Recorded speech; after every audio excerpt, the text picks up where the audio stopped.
বাংলাদেশের মাদ্রাসা শিক্ষা বোর্ডের নিবন্ধনভুক্ত সব স্বতন্ত্র এবতেদায়ী মাদ্রাসা পর্যায়ক্রমে জাতীয়করণের সিদ্ধান্ত নিয়েছে শিক্ষা মন্ত্রণালয়।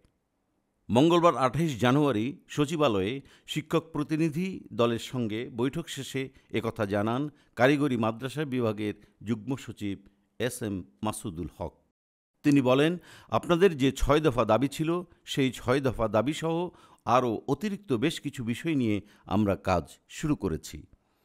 মাসুদুল হক আরও বলেন, আপনাদের প্রথম দফাতে সব প্রতিষ্ঠান জাতীয়করণের যে দাবি ছিল তার সঙ্গে একমত পোষণ করে আমরা সিদ্ধান্ত নিয়েছি বাংলাদেশের সব এবতেদায়ী মাদ্রাসা পর্যায়ক্রমে জাতীয়করণ করা হবে। তিনি বলেন, আপনাদের আরও বেশ কিছু দাবি ছিল, যেমন একাডেমিক স্বীকৃতি বন্ধ আছে, সেটা আমরা এই জুন মাসে চালু করব। আমরা নতুন সিদ্ধান্ত নিয়েছি যে এবতেদায়ী মাদ্রাসাগুলোকে এমপিওভুক্তকরণ ২০২৫ সাল থেকেই শুরু করব। প্রাথমিক পর্যায়ে যে ১৫১৯টি অনুদানভুক্ত প্রাথমিক স্বতন্ত্র এবতেদায়ী মাদ্রাসা আছে সেগুলো সহ অন্যান্য সব মাদ্রাসা জাতীয়করণ করব। এর আগে দুপুর ২টার মধ্যে দাবি বাস্তবায়নের ঘোষণার আলটিমেটাম দিয়েছিল স্বতন্ত্র ইবতেদায়ী মাদ্রাসা শিক্ষক ঐক্যজোট আন্দোলন বাস্তবায়ন কমিটি।